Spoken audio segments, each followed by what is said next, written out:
Hello and welcome you all to beat the street. आज हम फिर से लेकर आए हैं आपके लिए रिलायंस फ्यूचर डील पर लेटेस्ट अपडेट। और सबसे पहले आपको पता है कि सारी अपडेट्स सबसे पहले हमारी चैनल पर देखने को मिलती है फ्यूचर रिटेल और रिलायंस की डील से रिलेटेड। तो आप चैनल को सब्सक्राइब करना ना भूलें, क्योंकि वही हमें इनिशिएट करता है कि हम आगे से आगे आपके लिए अच्छे से अच्छा कंटेंट बना सकें। तो सब्सक्राइब कर दीजिए, बेल आइकन प्रेस कर दीजिए। इसमें आपका कुछ भी नहीं लगेगा, बट इससे हमें सपोर्ट मिलता है। तो आप चैनल को सब्सक्राइब करें और वीडियो को एंड तक देखें, ताकि आपको पूरा कॉन्सेप्ट ढंग से समझ में आए और पूरी चीज़ जो क्या चल रही है वो समझ में आएगी। रिलायंस फ्यूचर डील में अमेजोन ने एक नया अभी नया प्ले कार्ड निकल के आता है अमेजोन की तरफ से। जी हाँ, एक बहुत ही नई और एक्सक्लूसिव खबर यहाँ पर लेकर आए हैं कि यहाँ पर पता चला है कि 30 जून को यहाँ पर अमेजोन की जो एक प्राइवेट इक्विटी फर्म है समारा कैपिटल, वो यहाँ पर लेकर आई है कि उन्होंने एक टर्म शीट फाइल की थी फ्यूचर रिटेल लिमिटेड के साथ। एक टर्म शीट साइन की थी, या आप बोल सकते हैं कि टर्म शीट, एक नॉन बाइंडिंग टर्म शीट उन्होंने साइन की थी, जिसमें करीबन माना जा रहा है कि 7,000 करोड़ रुपए का इन्वेस्टमेंट करने वाली थी समारा कैपिटल। और ये सब हुआ है 2 महीने पहले, जो कि फ्यूचर ग्रुप और रिलायंस की डील होने से 2 महीने पहले ही ये सब कुछ हो चुका है, जो कि अगस्त में हुई थी, जो कि करीबन 24,713 करोड़ की डील थी। तो वीडियो में आज हम समझेंगे कि ये पूरा जो समारा कैपिटल वाला जो नया ट्विस्ट है वो क्या है, और अभी तक डील का स्टेटस क्या है, फ्यूचर रिटेल में क्या चल रहा है, रिलायंस में क्या चल रहा है, और रिलायंस फ्यूचर डील का स्टेटस क्या है, अमेजोन वर्सेस फ्यूचर रिटेल का जो दिल्ली हाईकोर्ट में केस चल रहा है वो कहाँ तक पहुंचा है, और एनसीएलटी में जो हियरिंग चल रही है फ्यूचर रिटेल से रिलेटेड। तो आज हम पूरा एक्सप्लेन करेंगे और पूरी डीप वीडियो होने वाली, बड़ी वीडियो होने वाली है। तो आप चैनल को सब्सक्राइब करें, वीडियो को पूरा देखें, जब आपको टाइम मिले जब पूरा देखें, बट आपको पूरा देखना पड़ेगा वीडियो, तभी आपको चीज़ें समझ में आएगी। बाकी आप कमेंट करेंगे कि चीज़ें समझ में नहीं आ रही है, तो आपको पूरा वीडियो देखना पड़ेगा, तभी चीज़ें समझ में आएगी। तो अब आ जाते हैं सबसे पहला कॉन्सेप्ट लेकर कि ये समारा कैपिटल वाला गेम क्या है। तो सबसे पहले क्या होता है कि आपको पता होगा अगस्त में डील हुई थी 24,713 करोड़ की, वो हुई थी फ्यूचर ग्रुप की कंपनीज और रिलायंस के बीच में। अब सबसे बड़ा पंगा क्या फंसा है कि फ्यूचर रिटेल लिमिटेड है। फ्यूचर रिटेल लिमिटेड एक सब्सिडरी है फ्यूचर कूपन्स प्राइवेट लिमिटेड की। फ्यूचर कूपन्स प्राइवेट लिमिटेड क्या है? Future coupons private limited holding company है, और साथ ही साथ वहाँ पर प्रमोटर का स्टेक है, और उसने फ्यूचर रिटेल में इन्वेस्टमेंट किया हुआ है। और ऐसा शेयर होल्डर एग्रीमेंट में लिखा हुआ है कि फ्यूचर रिटेल में अगर कोई बाई सेल होती है या कुछ भी होता है, तो फ्यूचर कूपन्स प्राइवेट लिमिटेड की यहाँ पर हाँ होनी जरूरी है, 51% वहाँ पर अप्रूवल लगना जरूरी है। निकल के क्या आता है कि जब जो फ्यूचर कूपन्स प्राइवेट लिमिटेड जो कंपनी है, जो मेन कंपनी है, होल्डिंग कंपनी है, वो और अमेजोन के बीच में एग्रीमेंट होता है कि अमेजोन वहाँ पर उनको पैसा देता है और बोलता है कि क्योंकि अमेजोन डायरेक्टली इन्वेस्टमेंट नहीं कर सकता फ्यूचर रिटेल लिमिटेड में, वहाँ पे 3 या 4% की होल्डिंग है उनकी। इसके अलावा वो करता है फ्यूचर कूपन्स प्राइवेट लिमिटेड में और बोलता है कि हम अ, अ, आपके इसमें इन्वेस्टमेंट करते हैं। तो बट जब अप्रूवल, जब share holder agreement future coupons private limited और फ्यूचर रिटेल लिमिटेड के बीच में है, उसमें लिखा गया है कि 51% स्टेक, 51% रिक्वायरमेंट है अप्रूवल की। और जो अमेजोन है उनका फ्यूचर कूपन्स प्राइवेट लिमिटेड में 51% स्टेक नहीं होता है, क्योंकि कोई भी आउट ऑफ इंडिया की कंपनी या फॉरेन कंपनी इंडिया में 51% से ज़्यादा स्टेक नहीं ले सकती है, उनका पूरा हक नहीं हो सकता है किसी भी कंपनी पर। तो फ्यूचर कूपन्स प्राइवेट लिमिटेड में उनका 49% या उससे कम का स्टेक है, और फ्यूचर कूपन्स प्राइवेट लिमिटेड ने जो रिलायंस और रिलायंस फ्यूचर रिटेल से जो रिलेटेड डील थी उसे अप्रूव कर दिया। तो अब पंगा क्या चल रहा है, अब मैं आपको बताता हूँ। तो अभी चीज़ें आपको क्लियर हो गई, बेसिक चीज़ें ये है कि ये सब चल रहा है। तो सबसे पहले आता है अमेजोन। अब क्या बोलता है कि अमेजोन ने कहा कि हमने फ्यूचर कूपन्स में इसलिए इन्वेस्टमेंट किया क्योंकि हम फ्यूचर रिटेल में इन्वेस्टमेंट करना चाहते थे, और फ्यूचर रिटेल का कहना है कि हमने तो कभी एग्रीमेंट ही नहीं किया, हमारा तो agreement future coupons private limited के साथ, हमारा अमेजोन के साथ कोई एग्रीमेंट ही नहीं है, तो हमें क्यों रोका जाए। अब सबसे बड़ा जो चीज़ कंसर्न निकल के आता है कि अभी ये जो न्यूज़ आई है ये पहले कभी न्यूज़ देखने को नहीं मिली। अभी इसमें क्या निकल के आता है कि 30 जून को, जो कि 2 महीने पहले है, जब रिलायंस की डील हुई, तब ही अमेजोन की जो एक प्राइवेट इक्विटी फर्म है जो समारा कैपिटल के नाम से जानी जाती है, उसने फ्यूचर रिटेल लिमिटेड से बात की थी कि हम आप में इन्वेस्टमेंट करने को तैयार हैं। बट हमारे, आपको बताओ तो इनके जो लेटेस्ट इंटरव्यू है, जो हमने और प्रीवियस वीडियोस बनाई हुई है, जिसका मैं लिंक डिस्क्रिप्शन में डाल रहा हूँ, तो आप उसे जाके देखें। उसमें किशोर बियानी ने ये बोला है कि अमेजोन ने, हमने 8 बार अप्रोच करने की कोशिश की पर अमेजोन ने कोई जवाब नहीं दिया। बट क्योंकि ये एक बहुत ही बड़ा फैक्ट निकल के आता है कि समारा कैपिटल, जो कि अमेजोन की एक प्राइवेट इक्विटी फर्म है, उसने यहाँ पर, तो समारा कैपिटल जो कि अमेजोन की प्राइवेट इक्विटी फर्म है, उन्होंने यहाँ पर साफ साफ नज़र आता है कि 30 जून को, जो कि 2 महीने पहले है, वहीं पर उन्होंने बात की है फ्यूचर रिटेल से, और इसका कम्युनिकेशन इकोनॉमिक टाइम्स के पास है। तो ये एक बड़ी बात निकल के आती है, जो एक बिल्कुल नई और डिफरेंट बात है। जबकि जो सीईओ हैं किशोर बियानी, उन्होंने हर बार यहाँ पर ये बोला है कि मैंने कई बार अप्रोच करने की कोशिश की, पर हमें कोई कांटेक्ट नहीं किया गया। अमेज़ोन की तरफ से चाहे तो हम कुछ भी मरते या फिर हम ख़त्म हो जाते अगर अमेज़ोन अप्रोच, क्योंकि अमेज़ोन ने अप्रोच ही नहीं किया। इस तरीके की बातें उन्होंने रखी है। तो इस बात को लेकर फिर जब रिलायंस फ्यूचर रिटेल की डील होती है, तो Amazon Singapore arbitration international arbitration centre जाता है, जहाँ पर कि इन दोनों का जो एग्रीमेंट हुआ था फ्यूचर कूपन्स लिमिटेड का और अमेज़ोन का जो एग्रीमेंट हुआ था, उसमें लिखा हुआ था कि अगर कोई भी डिस्प्यूट होता है तो हम सिंगापुर इंटरनेशनल आर्बिट्रेशन सेंटर जाएंगे। तो अमेज़ोन वहाँ जाता है कि बोलता है कि फ्यूचर रिटेल और रिलायंस की डील हो रही है, जबकि अमेज़ोन और फ्यूचर कूपन्स प्राइवेट लिमिटेड के बीच में जो एग्रीमेंट हुआ, उसमें जो ये लिखा गया था कि अगर हमारा एक रिस्ट्रिक्टेड पार्टी रहेगा, उनके जो रिस्ट्रिक्टेड पार्टी की लिस्ट में रिलायंस का नाम था, जबकि फिर भी फ्यूचर रिटेल लिमिटेड ने यहाँ पर रिलायंस के साथ डील की है। तो ये कंसर्न लेकर जाता है सिंगापुर इंटरनेशनल आर्बिट्रेशन सेंटर की उनकी डील नहीं होनी चाहिए, और सिंगापुर इंटरनेशनल आर्बिट्रेशन सेंटर में ये निकल के आता है कि ये डील को होल्ड कर दिया जाता है। उन्होंने कहा कि हम अगला ऑर्डर बाद में देंगे, 5 अक्टूबर 2020 को ये ऑर्डर निकाल देंगे, उसको होल्ड कर दिया जाए। बट क्योंकि डील फ्यूचर रिटेल लिमिटेड जो कि एक इंडियन कंपनी है और रिलायंस रिटेल जो भी एक इंडियन कंपनी है, उनके बीच में हो रही है, तो इस पर क्या होल्ड लगाना सही है या नहीं, इसके लिए फिर वापस इंडिया में भी केस किया जाता है, और दिल्ली हाई कोर्ट में वो केस अभी भी रनिंग पे है। बट इसके बाद निकल के आता है कि अमेज़ोन जो कि फ्यूचर ग्रुप को बोलता है कि इन्होंने एक कॉन्ट्रैक्ट को ब्रीच किया है, और इस ई कॉमर्स जाइंट ने बोलता है कि हमारे पास सबसे पहला हक था कि अगर आपको कोई भी एंटिटी को सेल करना था तो सबसे पहले हमारे पास आना था, ना कि रिलायंस के पास जाना था। ये दिल्ली हाई कोर्ट में उनका मैटर ऑफ कंसर्न है।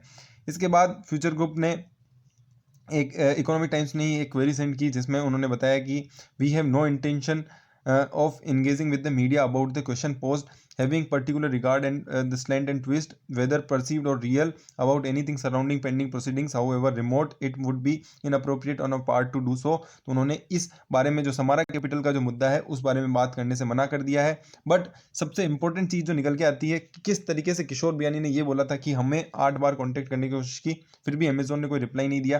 तो ये एक क्वेश्चन मार्क खड़ा करता है फ्यूचर ग्रुप के शेयर होल्डर्स के लिए, और साथ ही साथ किशोर बियानी के ऊपर भी एक क्वेश्चन मार्क खड़ा करता है कि उन्होंने इस तरीके की बात कैसे बोली, जब कि इससे पहले भी यहाँ पर प्लानिंग चल रही थी। तो क्योंकि ये जो कम्युनिकेशन जो निकल के आता है वो आता है जून का, जबकि एग्रीमेंट होता है अगस्त में, तो ये एक बहुत बड़ा कंसर्न पैदा करता है कि क्या किशोर बियानी ने झूठ बोला है या नहीं। बट उन्होंने यहाँ पर अभी तक कोई भी टिप्पणी करने से मना कर दिया है। तो आने वाले समय में पता पड़ेगा कि क्या इस जो पूरा समारा कैपिटल वाला मुद्दा है उसमें क्या कंक्लूजन निकल के आता है, क्योंकि ये काफ़ी बड़ी बात निकल के आ सकती है। वहीं आपकी एक रीसेंट वीडियो बनाई थी जिसमें मैंने बताया था कि अमेज़ोन का जो इंडिया के सीईओ हैं, उन्होंने यहाँ तक बात करी है कि एक वर्बल ऑफर भी दिया है सिंगापुर इंटरनेशनल आर्बिट्रेशन में कि हम आपके और रिलायंस के बीच में नहीं आएंगे, अगर आप $40 मिलियन, जी हाँ, करीबन 300 करोड़ रुपए अगर हमें चुका देते हैं तो हम आपके और रिलायंस के बीच में नहीं आएंगे। तो ये भी एक पॉइंट ऑफ कंसर्न चल रहा है। बट ये वर्बल ऑफर है, क्या पता ये सही हो नहीं हो, या अभी तक इसे डॉक्यूमेंटेड नहीं किया गया है। तो ये आने वाले समय में देखना होगा कि किस तरीके से बातें क्लियर होती है, किस तरीके से बातें निकल के आती है। बट जो इस प्लान में बातें कही गई है वो मैं आपको क्लियर कर देता हूँ कि समारा कैपिटल का जो प्लान था उसमें ये बातें लिखी गई थी कि उनकी जो टर्म शीट थी उससे जो साइन किया गया था उसमें ताकि 3,000 से 3,500 करोड़ तक एक स्लम्प सेल की प्रोसेस के थ्रू सुपरमार्केट वाला जो बिजनेस है वो बेचा जाएगा, और उसे सब्सिक्वेंटली मर्ज कर दिया जाएगा इंडिया की लार्जेस्ट और उसी जो स्लम्प सेल के थ्रू उसे सुपरमार्केट की जो चेन है उसके साथ मर्ज कर दिया जाएगा। और ये पूरा जो ट्रांजेक्शन होगा वो स्लम्प सेल, जो कि एक टर्मिनोलॉजी होती है जिसमें सारी एसेट्स और लाइबिलिटीज सबको सेल कर दिया जाता है, वो करीबन 3,000 से 3,500 करोड़ रुपीज़ का ट्रांजेक्शन किया जाएगा। उसके बाद समारा बाई करेगी एक लार्ज फॉर्मेट जो उनके जो फैशन बिजनेस है, और लार्ज फॉर्मेट जो उनका जो बिजनेस है उस पूरे बिजनेस को फ्यूचर ग्रुप से बाई करेगी समारा। तो दो चीज़ें निकल के आती है, पहला स्मॉल फॉर्मेट जो उनके जो सुपरमार्केट्स हैं उनकी स्लम सेल होगी 3,000 से 3,500 करोड़ की, फिर लार्ज फॉर्मेट और फैशन बिजनेस है वो समारा बाई करेगी। और उसके अलावा फ्यूचर रिटेल लिमिटेड को स्लम सेल करना होगा अपना लार्ज फॉर्मेट और fashion business to a subsidiary of Future Retail Limited. एक सब्सिडी बनानी पड़ेगी और उसमें उसको ट्रांसफ़र करना पड़ेगा। और फिर पीई फंड जो कि अमेजोन के द्वारा जिसमें इन्वेस्टमेंट किया गया है 4,000 करोड़ का, उसको 49% उस नई सब्सिडी में मिलेगा, जो कि एफडीआई की लिमिट को भी कंप्लाई करता है। और एफडीआई क्योंकि मल्टी ब्रांड रिटेल स्टोर में 49% से ज़्यादा इन्वेस्टमेंट नहीं कर सकता है, तो ये चीज़ें सभी चीज़ों को सेटिस्फाई करती है और ये पूरी टर्म शीट में लिखा गया है। और यहाँ तक कि ये पूरा कम्युनिकेशन इकोनॉमिक टाइम्स के पास भी है। तो ये एक बहुत ही बड़ा मुद्दा अभी निकल के आता है जो इस डील से रिलेटेड है। और समारा जो कि अमेजोन के द्वारा बैक्ड है और सितंबर 2018 में उन्होंने टीम अप किया था to acquire Aditya Birla groups supermarket chain More. तो समारा और अमेजोन ने सितंबर 18 में भी इसी तरह का टीम अप किया था, तो ताकि वो आदित्य बिरला का जो सुपरमार्केट चेन है मोर उसे खरीद सके। तो ये चीज़ें निकल के आ रही है कि अब ये समारा और अमेजोन मिलकर फिर फ्यूचर रिटेल लिमिटेड की एक सब्सिडरी में भी इन्वेस्टमेंट करने वाले थे, जो कि करीबन 49% का स्टेक खरीदते।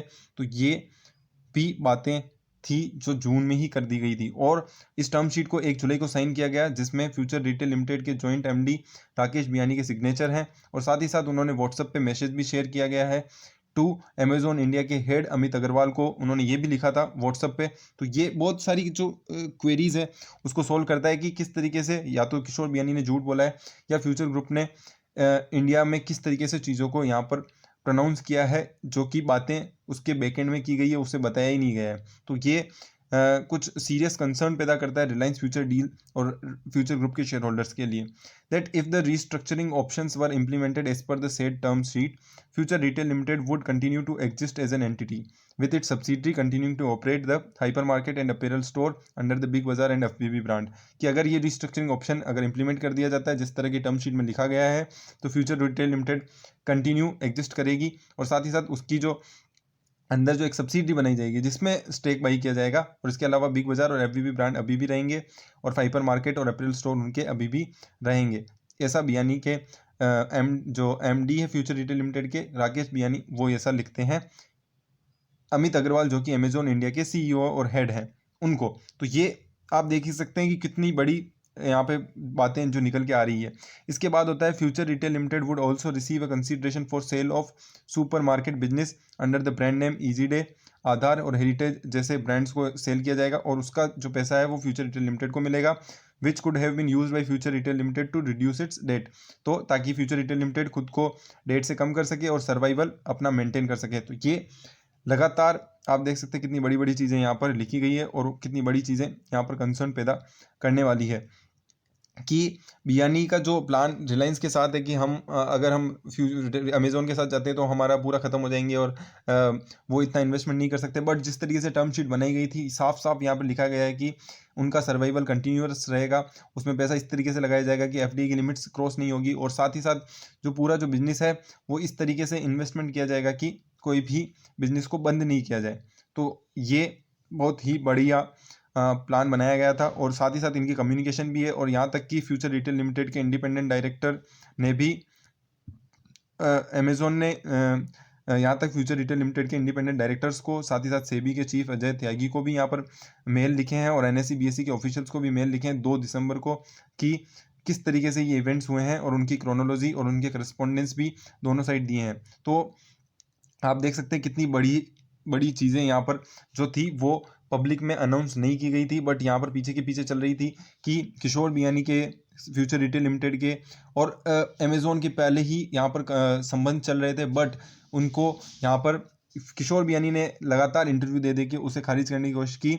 बट यहाँ पर अभी साफ साफ निकल चुका है कम्युनिकेशन ऑलरेडी सेबी के चीफ अजय त्यागी को और साथ ही साथ और 2 कंसर्न पार्टी को भी भेजा हुआ है। तो अब यहाँ पर निकल के आता है कि किस तरीके से सेबी इस चीज़ में डील करती है और आने वाले समय में क्या चीज़ें यहाँ पर निकल के आती है। वहीं अब आ जाते हैं putting Future Retail Limited back on track. That the aforementioned term sheet में जिस तरीके का प्रेजेंटेशन था उसमें बताया गया कि 13 मई को लास्ट ईयर कि राकेश बियानी और अदर मेंबर जो कि फ्यूचर रिटेल लिमिटेड टीम है उन्होंने बताया था कि 5,500 crore to get Future Retail Limited back on track. उनको करीबन 5,500 करोड़ रुपए चाहिए ताकि वो अपनी जो फ्लैगशिप है फ्यूचर रिटेल लिमिटेड उसको बचा सकें और साथ ही साथ उस पैसे का यूज किया जाएगा रिकैपिटलाइजेशन में और उस लॉस मेकिंग बिजनेस को प्रॉफिट में लाने के लिए। और साथ ही साथ उस प्रेजेंटेशन में ये भी था कि जो कैश डेफिशिएट है वो 5,000 करोड़ का है सितंबर 2020 तक। और ये सारा जो 5,000 करोड़ का जो 5,000 करोड़ रुपए का जो मिसमैनेजमेंट है वो हुआ है एसेट लाइबिलिटी मिसमैच के कारण। और उस 5,000 करोड़ का रुपए का यूज किया जाएगा corporate governance driven board of director के द्वारा, जो कि एक नए एमडी, सीईओ और सीएफओ के द्वारा चलित होगी। मतलब कि एमडी और एक नए एमडी, सीईओ और सीएफओ को अपॉइंट किया जाएगा, ताकि जिस तरह का पिछला एसेट लाइबिलिटी मिसमैच हुआ है वो नहीं हो सके और उस फंड का यूज अच्छे तरीके से किया जाए। और करीबन करीबन द टोटल फंड बेस, और अगर हम डेट की बात करें उस टाइम तो 8,841 करोड़ का डेट था। वहीं 4,275 का आउटस्टैंडिंग डेट था, जिसमें लेटर ऑफ क्रेडिट तक भी शामिल थे। तो इतना सारा डेट था, जबकि वो मान रहे थे कि करीबन 5,000 करोड़ रुपए का यहाँ पर पैसा मिल जाएगा, जिसका इन्वेस्टमेंट डेट चुकाने में किया दिया जाएगा। उसके बाद एमडी, सीईओ, सीएफओ नए अपॉइंट किए जाएंगे, ताकि कंपनी को वापस बैक ऑन द ट्रैक लाया जा सके और कंपनी का कंपनी जो चल रही थी वो लगातार सही अपने दिशा में चल सके। तो आप देख सकते हैं कितनी बड़ी बड़ी बातें यहाँ पर निकल के आती है रिलायंस फ्यूचर डील से रिलेटेड। और साथ ही साथ अमेजोन ने यहाँ पर ऑलरेडी यहाँ पर काफ़ी सेव करने की कोशिश की थी, बट फ्यूचर ग्रुप के जो शेयर होल्डर्स हैं और फ्यूचर ग्रुप के जो मालिक हैं किशोर बियानी, उन्होंने किस तरीके से उसे खारिज करने की कोशिश की और अब किस तरीके से यहाँ पर आने वाले समय में ये चीज़ें रुख बदलती हुई नजर आएगी वो देखने लायक होगी। क्योंकि दिल्ली हाईकोर्ट में ऑलरेडी केस चल रहा है, एनसीएलटी में ऑलरेडी शेयर होल्डर की मीटिंग के लिए केस चल रहा है। और अब देखना होगा कि ये जो चीज़ें पॉइंट्स निकल के आ रहे हैं वो इस केस को किस मोड़ पर लेकर जाते हैं।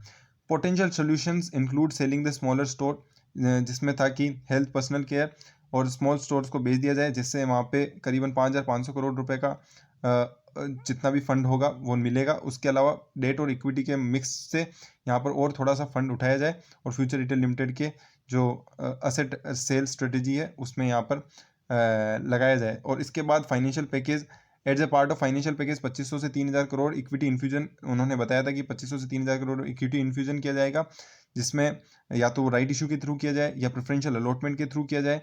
और जहाँ पर अमेजोन का नाम अल्फा की तरफ से लिखा गया था, जिसमें प्रेफरेंशियल अलॉटमेंट में करीबन Amazon, SSG Capital, Premji invest और टीपीजी जैसी बड़ी बड़ी प्राइवेट इक्विटी फर्म्स, जो कि करीबन 750 करोड़ रुपए यहाँ पर इन्वेस्ट करती नजर आती अगर उस प्लान के अकॉर्डिंग चीज़ें होती तो टीपीजी जिसने इस पर कमेंट करने से डिक्लाइन कर दिया। वहीं Samara, SSG Capital, Premji Invest ने भी कोई यहाँ पर इकोनॉमिक टाइम्स की जो क्वेरीज थी उस पर कोई रिस्पॉन्स नहीं दिया है। तो ये जो क्वेश्चंस हैं वो लगातार क्वेश्चंस फ्रेम करते हुए नजर आएंगे कि ये जो चीज़ें हुई है, ये डिस्कशन हुए हैं, तो असली में ये डिस्कशन पहले बाहर क्यों नहीं आए या लोगों को बताया क्यों नहीं गए। क्योंकि ना तो सेबी ने इस चीज़ों को पॉइंट आउट किया है, ना ही किसी स्टॉक एक्सचेंज ने इसे पॉइंट आउट किया है, ना ही कोई दिल्ली हाई कोर्ट में या किसी वकील ने या रिलायंस या फ्यूचर ग्रुप की कोई कंपनी ने इसे डिस्क्लोज किया है। तो ये एक बहुत बड़ा कंसर्न निकल के आता है किसी भी इस तरीके की इंफॉर्मेशन जो काफ़ी बड़ा शेयर प्राइस में इम्पेक्ट कर सकती है, और साथ ही साथ जो पब्लिक में इंफॉर्मेशन होनी चाहिए वो नहीं है। क्योंकि अगर आपके साथ अगर कोई भी इस तरीके की डील या स्ट्रक्चर होने वाली होती है तो आपको उसे पब्लिक में या स्टॉक एक्सचेंज को बताना होता है। अगर नहीं बताया गया है तो वो एक बड़ा कंसर्न पैदा करता है। वहीं अगर हम बात करें आगे आने वाले समय में, तो मल्टीपल डिस्कशंस चल रहे हैं between the May presentation and June term sheet. मई का जो प्रेजेंटेशन था और साथ ही साथ एक जून में भी टर्म शीट चल रही थी, जिसमें काफ़ी डिटेल्ड ईमेल भी हैं, व्हाट्सएप में भी मैसेज काफ़ी एक्सचेंज किए गए हैं, जो कि अमेजोन और फ्यूचर ग्रुप के जो फंक्शनरीज थे, सीनियर जो फंक्शनरीज थे, उनके बीच में काफ़ी यहाँ पर बातें की गई है, जो यहाँ पर साफ निकल के आती है, जो व्हाट्सएप पे भी अवेलेबल है और साथ ही साथ आप देख सकते हैं कि ईमेल पर भी अवेलेबल है। तो अब जो डिनाई जो चल रहा है वो देखना पड़ेगा कि क्यों चल रहा था और उसके पीछे का रीज़न क्या था। वो आने वाले समय में हमको कोर्ट या आने वाले समय में चीज़ें निकल के आएगी जब हमें पता लगेगा। वहीं Amazon and Amit Agrawal were leading to the talks on the behalf. तो अमेजोन के जो हेड हैं अभिजीत मजूमदार और अमित अग्रवाल, ये दोनों बंदे अमेजोन की तरफ से यहाँ पर इसमें उतरे हुए थे। वहीं राकेश बियानी फ्यूचर रिटेल की तरफ से और CFO Sanjay Jain future group की तरफ से यहाँ पर उतरे हुए थे इस पूरी डील में। तो ये चारों लोग इस डील के बारे में जानते थे, ऑलरेडी बातें चल रही थी और यहाँ तक कि कंक्लूजन तक भी पहुँचने वाली थी। बट ये जो डील थी वो क्यों नहीं हुई, समारा कैपिटल वाला केस क्यों नहीं हुआ, ये किसे बताया क्यों नहीं गया, और साथ ही साथ अब इसका क्या कंक्लूजन निकलेगा। और किशोर बियानी ने फिर झूठ क्यों बोला कि हमने 8 बार कॉन्टेक्ट किया पर उन्होंने कोई जवाब नहीं दिया। तो ये सारे 4 क्वेश्चन हैं जो यहाँ पर जवाब लेना चाहेंगे हम भी, और साथ ही साथ फ्यूचर ग्रुप के शेयर होल्डर्स भी, कि ये इस चीज़ें क्यों नहीं बताई गई। Future Rakesh Biyani once again forwarded a note on the Amazon की डिस्कशन करते हुए उन्होंने बताया कि various structures options that would be considered, at least 3 separate tracks were thrashed out. Documented documents reveal outlining quantum of investment commitment from Amazon itself as well as other investors like Samara that were acceptable to Amazon, कि Amazon को जिस तरीके से पसंद होगा हम उन्हीं options को एवेल्यूएट करेंगे, और साथ ही साथ अमेजोन को जो एक्सेप्टेबल होगा लाइक समारा कैपिटल या और कोई जो कैपिटल इन्वेस्टमेंट करना चाहते हैं, प्राइवेट इक्विटी इन्वेस्टमेंट करना चाहती है, हम उनसे फंड लेंगे। तो ये पॉइंट्स यहाँ पर निकलते हुए नज़र आते हैं जो काफ़ी बड़ा डिफरेंस पैदा करते हैं। वहीं 7 days later on 30 June Biyani informed Agrawal that Samara needed a no objection certificate from Amazon to execute the term sheet with Future Retail Limited. Amazon ने यहाँ तक एनओसी भी दे दिया था, तो 30 जून तक ऑलरेडी ये सब चीज़ें हो चुकी थी। अमेजोन इन्वेस्टमेंट करने वाला था और यहाँ तक कि एनओसी भी दे दिया था समारा कैपिटल का इन्वेस्टमेंट के लिए अमेजोन ने। और even 48 hours before the Reliance deal announced, Amazon's Majumdar had warned Kishore Biani about the prior consent right with respect to any transaction involving future retail limiteds retail assets से related। अगर कोई भी investment कर रहे हैं तो 2 दिन पहले यहाँ तक कि रिलायंस फ्यूचर की डील होने वाली थी, उससे 2 दिन पहले भी अभिजीत मजूमदार ने वार्निंग दी थी किशोर बियानी को कि हमारी पहले कंसेंट लेना आपका ज़रूरी है, बट उन्होंने ये लेना ज़रूरी नहीं समझा था। Amazon has been committed to an early resolution of the dispute with the future but continue to be willing to support Future Retail Limited even during the temporary financial challenges posed by COVID। एक ऐसा spokes person ने बताया है economic times को कि Amazon और future Retail limited ने को काफ़ी सपोर्ट किया अमेजोन ने, और कोविड के टाइम्स में भी उन्होंने काफ़ी हेल्प करने की कोशिश की ताकि अर्ली रेजोल्यूशन हो सके और इनके जो फाइनेंशियल जो चैलेंजेस हैं उससे ख़त्म किया जा सके। और उन्होंने बताया कि he cited the company's response to the Delhi high court when asked if the two sides were open to mediation. तो भी उन्होंने बताया कि दिल्ली हाई कोर्ट में हम चाहते थे कि हम अमेजोन चाहता था कि हम इसे मीडिएशन में ले जाएं, बट फिर भी जो फ्यूचर रिटेल के जो फ्यूचर ग्रुप के जो कंपनीज़ के जो वकील थे उन्होंने इस मामले को वहाँ ले जाने से मना कर दिया। उन्होंने कहा कि हम तो आगे डायलॉग करना चाहते हैं, और अमेजोन ने यहाँ तक कि ये भी सबमिशन दिया है कि it is more than willing to enter into a purposive dialogue which will be a substantive dialogue for resolving the present case and look at it as an opportunity for a well structured solution। हम चाहते थे कि एक well structured solution निकल के आए, but जिस तरीके की बातें उन्होंने की है और लगातार दिल्ली हाई कोर्ट में जिस तरीके से उन्होंने प्रेजेंटेशन दी है वो जानबूझकर ऐसा करना चाह रहे हैं। Since the matter pertains to business solution Amazon believe it would be appropriate for the purpose to of expedition and clarity to have direct contact with the parties concern and make sincere effort at the striving towards a solution. तो ये एक बहुत बड़ी बात है। अभिजीत मजूमदार जो कि Amazon की तरफ से प्रेजेंटेशन दे रहे थे, उन्होंने बताई कि किस तरीके से फ्यूचर रिटेल लिमिटेड और उनके बीच में यहाँ पर काफ़ी बड़ा एग्रीमेंट होने वाला था, बट 2 दिन पहले जब अमेजोन और रिलायंस और फ्यूचर की डील होने वाली थी उससे पहले भी उन्होंने वार्निंग दी। स्टिल किशोर बियानी ने यहाँ पर बात नहीं मानी और उन्होंने वो डील करी, और अब हम बता रहे हैं कि हम चाहते थे, हम उसमें इन्वेस्टमेंट भी करना चाहते थे, बट क्यों ये बातें बाहर निकल के नहीं आई, ये सबसे बड़ा कंसर्न है। और अभी जो करंट स्टेटस है वो मैं आपको बता देता हूँ कि सबसे पहले बात, सिंगापुर इंटरनेशनल आर्बिट्रेशन कोर्ट का अभी तक भी जो ऑर्डर है वो पेंडिंग है। दूसरी बात, दिल्ली हाई कोर्ट में 26 फरवरी को नेक्स्ट हियरिंग होने वाली है, और एनसीएलटी में शेयर होल्डर की मीटिंग के लिए अभी तक केस चल रहा है, तो वो देखना होगा कि कब तक फ्यूचर रिटेल की शेयर होल्डिंग मीटिंग होती है।